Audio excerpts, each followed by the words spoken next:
কাউকে সাহায্য করা, সেবা করা, দান করা, সুখে দুঃখে কারোর সাথে থাকা, এ হলো আমাদের জীবনের সবথেকে বড় কর্তব্য। এটাই আসল কর্তব্য। কিন্তু এটা কি সত্যি? না। কর্তব্যের জন্য অনেক সময় মানুষকে অনেক অনেক যন্ত্রণা ভোগ করতে হয়। এমন কিছু কর্তব্য থাকে যা পালনের জন্য মানুষকে এমন কিছু পথ দিয়ে যেতে হয় যেখানে কাঁটা আছে, দুঃখ আছে, যন্ত্রণা আছে, বিপদ আছে। সেটা পার করে তবে ও নিজের কর্তব্যকে পূর্ণ করতে পারে। অন্যের উপকার, ভালো কাজ করা, কাউকে সাহায্য করা, দান করা, সেবা করা, সুখে দুঃখে সঙ্গ দেওয়া, এটা কর্তব্য নয়, এটা হলো আনন্দ। কারণ এতে আপনারই জীবন আরো সুখময় হবে, আপনি আরো সুখ পাবেন, স্বাস্থ্য আরো ভালো হবে, আপনি জীবনে আরো ভালো ভালো মানুষ পাবেন।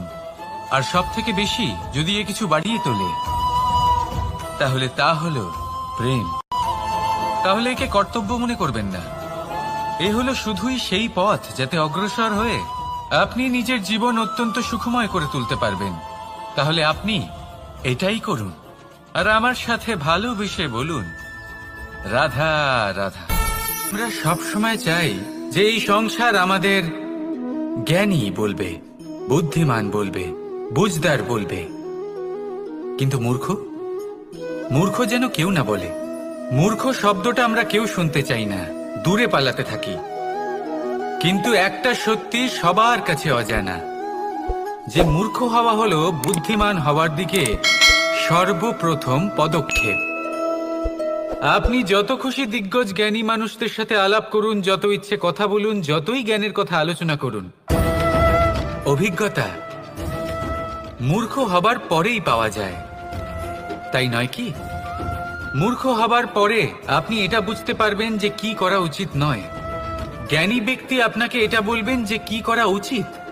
আর এই সংসারে কি করা উচিত তার থেকেও অনেক বড় জ্ঞান হলো কি করা উচিত নয়। সেই জন্য সব সময় মনে রাখবেন, আপনার করা কিছু ভুল আপনাকে যদি কেউ মূর্খ বানিয়ে থাকে, ছল চাতুরি করে থাকে, তাহলে কোনো ব্যাপার নয়, এটা শেষ পর্যন্ত আপনাকে আরো বুদ্ধিমান করে তুলবে। এই মুহূর্তে ধন্যাত্মক থাকুন, এই সংসার আপনাকে অবশ্যই জ্ঞানী বলবে। রাধা রাধা। আপনি কি কখনো জলকে নিজের মুঠোতে ধরে রাখার চেষ্টা করেছেন? চলুন আজ করা যাক।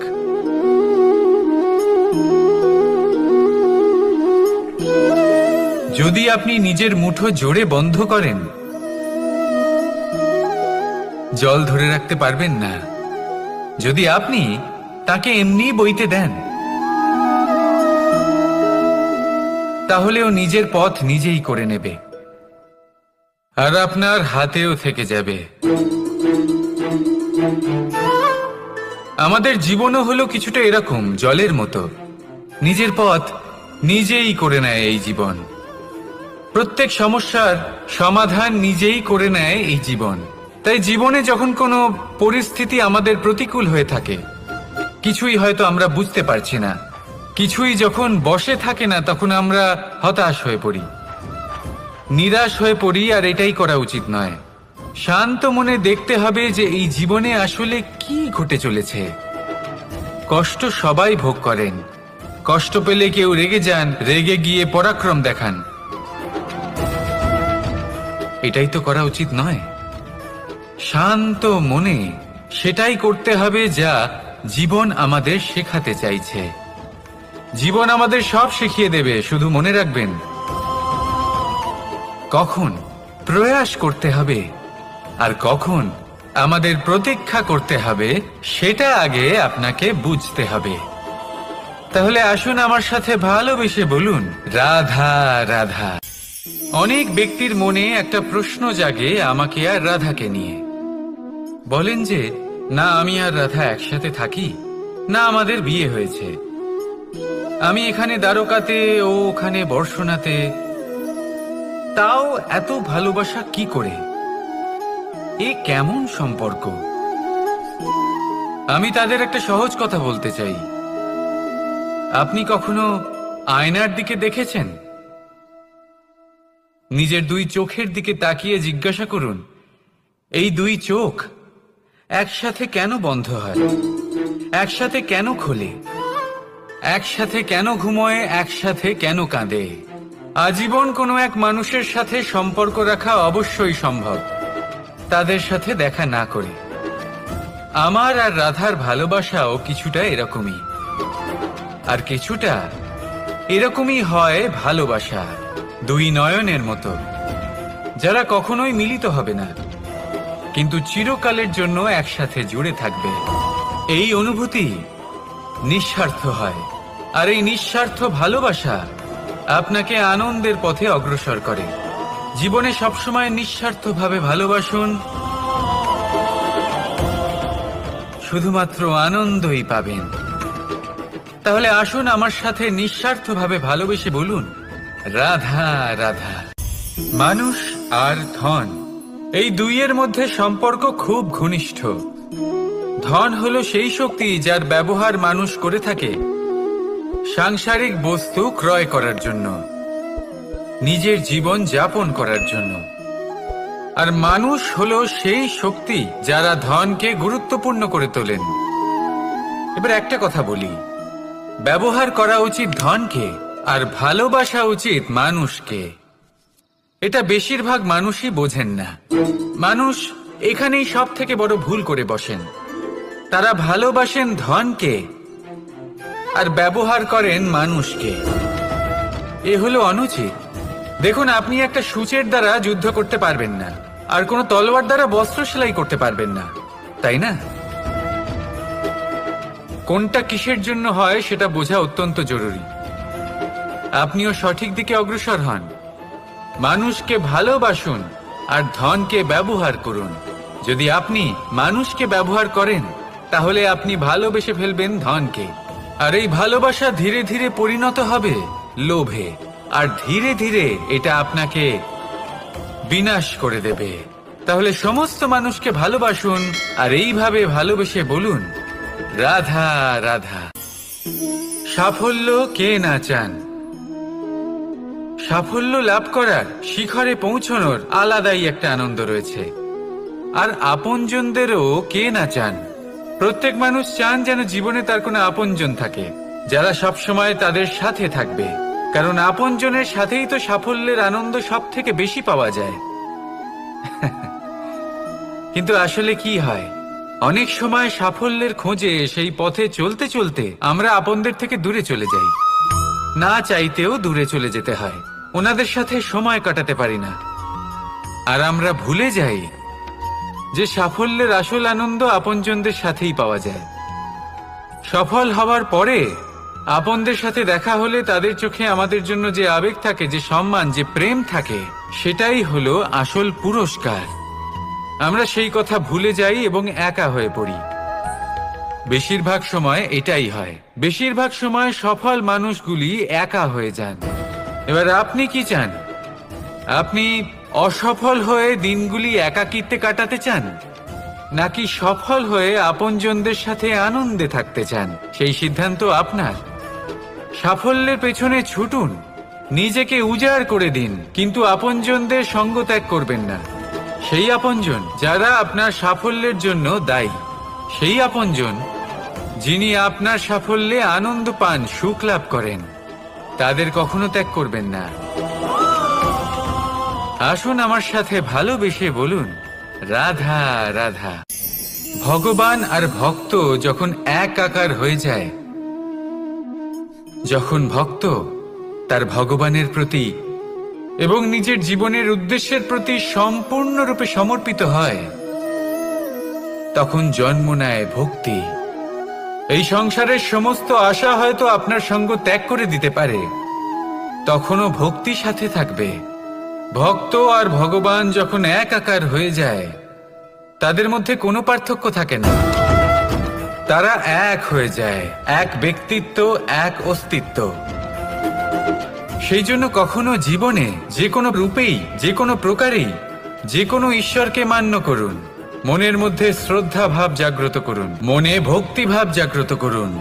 এই সমগ্র সংসারে সব কিছু আপনাকে ছেড়ে চলে গেলেও তখনও এই ভক্তি শুধুমাত্র আপনার উত্থান ঘটাবে। তাই মনে ভক্তি জাগ্রত করুন আর আমার সাথে ভালোবেসে বলুন, রাধা রাধা। সুখ, দুঃখ, মৃত্যু, মহামারী এগুলো কখনো বলে আসে না, আবার জিজ্ঞাসা করেও আসে না। এমনই হয় দ্রুত ক্রীড়ার এই খেলায়। এক কারাগারের মতো, একটা মাকড়সার জালের মতো। যেমন একটা মাকড়সার জাল একটা পোকাকে নিজের দিকে আসতে আকর্ষিত করে নিজের চমকের দ্বারা, নিজের গঠন দ্বারা, সেরকমই দ্রুত ক্রীড়ার এই খেলা মানুষকে নিজের দিকে আসতে প্ররোচিত করে। শেষে গিয়ে মানুষ আটকা পড়ে। পার্থক্য শুধু এটাই, যখন এক পোকা এই জালে জড়িয়ে পড়ে তখন সে তার প্রাণ হারায়। মানুষ যখন এই দ্রুত ক্রীড়ায় আকর্ষিত হয় সে নিজের মান, নিজের ধন সব কিছু হারায়, নিজের বিবেক হারিয়ে ফেলে। কিন্তু আপনি আপনার বিবেক কখনোই হারাবেন না। যদি আপনার মনে লোভ চলে আসে আপনি লোভী হয়ে ওঠেন। যদি আপনি দ্রুত ক্রীড়ার এই খেলায় আটকা পড়েন তাহলে মনে রাখবেন এই খেলা থেকে ফিরে আসা প্রায় অসম্ভবই বলা যায়। নিজের বিবেক কখনো হারাতে দেবেন না, কারণ বিনাশ আসার প্রথম লক্ষণ হলো বিবেকের বোধ চলে যাওয়া। এই প্ররোচনায় কখনো পা দেবেন না। আর আমার সাথে ভালোবেসে বলুন, রাধা রাধা। বেশিরভাগ মানুষ কথা বলে থাকেন যে সময় অত্যন্ত বলশালী, সময় হলো খুবই শক্তিশালী। সময়কে চোখে দেখা যায় না, কিন্তু আমাদের সমস্ত কিছু দেখিয়ে দিয়ে যায়। তাই এই সময়কে কিছুটা ভয় পাওয়া প্রয়োজন। চলুন, প্রত্যেকের ভাবনা আলাদা, প্রত্যেকের মানসিকতার পিছনে নিজস্ব অভিজ্ঞতা রয়েছে, তাকে আমি সম্মান করি। আর কোথাও না কোথাও এই কথাটা সত্যি। কিন্তু যে ব্যক্তি নিজের জীবনে বিকাশ ঘটাতে চান তিনি যতই এই সময়কে ভয় পান না কেন তাকে এই সময়কে বুঝতে চেষ্টা করতেই হবে। যদি আপনি সাফল্যের পথে অগ্রসর হতে চান তাহলে এই সময়কে বুঝুন, এর কথা বোঝার চেষ্টা করুন। এটা খুব আবশ্যক। দেখুন, আমরা সবাই জানি সময় আমাদের কাল, একদিন না একদিন সময় আমাদের অবশ্যই গ্রাস করবে। ততদিন এই সময়কে সম্মান করতে শিখুন। এটা কতটা শক্তিশালী সেটা বুঝতে চেষ্টা করুন আর সময়ের সাথে তালে তাল মিলিয়ে চলতে চেষ্টা করুন। সময় নিজে থেকেই শুভ হয়ে উঠবে। আসুন আমার সাথে ভালোবেসে বলুন, রাধা রাধা। কথায় বলা হয় জীবনে ভালোবাসাই হলো সুখের মূল। এটা সত্য। এবার প্রশ্ন হলো এটাই যে এই ভালোবাসা কার সাথে করা উচিত। যদি আপনি কিছুক্ষণের জন্য সুখ পেতে চান তাহলে ভালোবাসুন নিজের রুচি মতো। যদি আপনি কিছুদিনের জন্য সুখ পেতে চান ভালোবাসুন নিজের বন্ধুদের। যদি আপনি কয়েক মাসের জন্য, কয়েক বছর বা অনেক বছরের জন্য সুখী হতে চান তাহলে ভালোবাসুন নিজের পরিবারকে, মাতা পিতা, নিজের সন্তান, স্বামী স্ত্রী, নিজের আত্মীয়দের। কিন্তু যদি আপনি চিরকালের জন্য সুখী হতে চান তাহলে ভালোবাসতে হবে শুধু নিজের কর্মগুলিকে। কারণ সম্পর্ক যেমনই হোক না কেন কখনো না কখনো ভেঙে যাবেই। এই সংসার হলো এমনই যে যাদের সঙ্গ আমরা পাই তাদের সঙ্গ একদিন ত্যাগ করতে হয়। শুধু কর্মই হলো এমন এক সঙ্গ যা কখনো আপনাকে ত্যাগ করবে না। আপনার মৃত্যুর পরেও এই কর্ম আপনাকে বাঁচিয়ে রাখবে। তাই সবসময় মনে রাখবেন এই কর্ম ধর্ম মনে করে পালন করা উচিত। জীবনের শেষ মুহূর্ত পর্যন্ত কর্মকে ভালোবাসুন। জীবনের শেষ মুহূর্ত পর্যন্ত সুখে থাকবেন। আর আমি তো সবসময় বলি শুধু কর্ম করতে থাকো, ফলের চিন্তা করো না। তাহলে আসুন আর আমার সাথে ভালোবেসে বলুন, রাধা রাধা। যদি সন্তান কোনো দুষ্কর্ম করে তাহলে সেই অপরাধ শুধু কি সেই সন্তানের? না, যদি সন্তান দুষ্কর্ম করে তাহলে অপরাধী তার মাতা পিতাও, যারা পুত্র মোহর কারণে সেই অনুচিত কাজে তাকে বাধা দেননি। অপরাধী হলেন তার পিতামহ, যিনি নিজের কর্তব্যবোধের কারণে নিজের পরিবারের যত্ন নেননি, যিনি সন্তানকে কখনো শাস্তি দেননি। অপরাধী হলেন তার সেই গুরুও, যিনি নিজের শিষ্যের সেই দুষ্কর্ম দেখেও তাকে প্রতিহতও করতে পারেননি। একজন হবু রাজার কর্তব্য হলো নিজের প্রজার কাছে সে যেন এক উদাহরণ প্রস্তুত করতে পারে, কিন্তু যদি এত অনুচিত উদাহরণ প্রস্তুত হয়ে থাকে, তাহলে মা বাবার, বাড়ির বয়োজ্যেষ্ঠদের কর্তব্য হলো ওনারা যেন সেটা সেখানেই হয় ভালোবেসে, নয়তো শাস্তি দিয়ে। যদি না থামানো হয়, তাহলে মহাভারত অবশ্যম্ভাবী। ভোজন। এবার ভোজন সংগ্রহ করার জন্য মানুষ কি না করেন, সবসময় চেষ্টা করতে থাকেন। ফসল উৎপাদনের জন্য অনেক পরিশ্রম করতে থাকেন, কিন্তু অনেক সময় অনেক পরিশ্রম করার পরেও ফসল ভালো উৎপাদন হয় না। এর কারণ কি? কারণ হলো এটাই যে আপনি পরিশ্রম হয়তো অনেক করেছেন, কিন্তু আপনার নজর তো সেই বীজের দিকে ছিলই না যা আপনি রোপণ করেছেন। সেই জন্য সবসময় কোনো বীজ রোপণ করার আগে তাকে পরখ করে দেখুন, তা অত্যন্ত আবশ্যক। আর সেইভাবেই যখনই কোনো কর্মের প্রশ্ন আসে, তাহলে সেখানে শুধুমাত্র পরিশ্রম যথেষ্ট নয়। সেই কাজের প্রতি আপনার কর্তব্য কি, আপনার উদ্দেশ্য কি, সেটা জানা হলো অত্যন্ত গুরুত্বপূর্ণ। তাই কর্ম করুন, কিন্তু সেই কর্মের প্রতি আপনার যা উদ্দেশ্য তার মাহাত্ম্য বুঝতে চেষ্টা করুন। তাহলে আসুন আমার সাথে ভালোবেসে বলুন, রাধা রাধা। নারী জন্মসূত্রে কারোর কন্যা, ধর্মসূত্রে কারোর পত্নী, আর কর্মসূত্রে কারোর মা। আমাদের মনে এই ছবি আঁকা রয়েছে একজন নারীকে নিয়ে, তাই না? একটা অতুলনীয় ভূমিকা রয়েছে নারীদের আমাদের জীবনে, আর নারী ছাড়া আমরা কিছুই নই।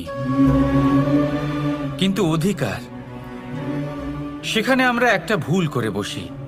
যখন নারী একজন কন্যা থাকে, যখন সে জন্ম নেয়, তখন তার ওপর অধিকার থাকে তার পিতার। আর তারপর যখন বিয়ে হয়ে যায়, তখন তার অস্তিত্বের উপর অধিকার থাকে তার স্বামীর। আর যখন তিনি মা হন, তখন নিজেই তিনি জীবনের সমস্ত অধিকার দিয়ে দেন তার সন্তানকে। কিন্তু আমরা কি কখনো এটা ভেবেছি এই জীবন হলো তার নিজের? যে নারী সবার কল্যাণ করছেন, তার জীবনের অধিকারও তার কাছেই থাকা উচিত, তাই না? তার নিজের জীবনের সিদ্ধান্ত সে নিজেই নিতে পারেন।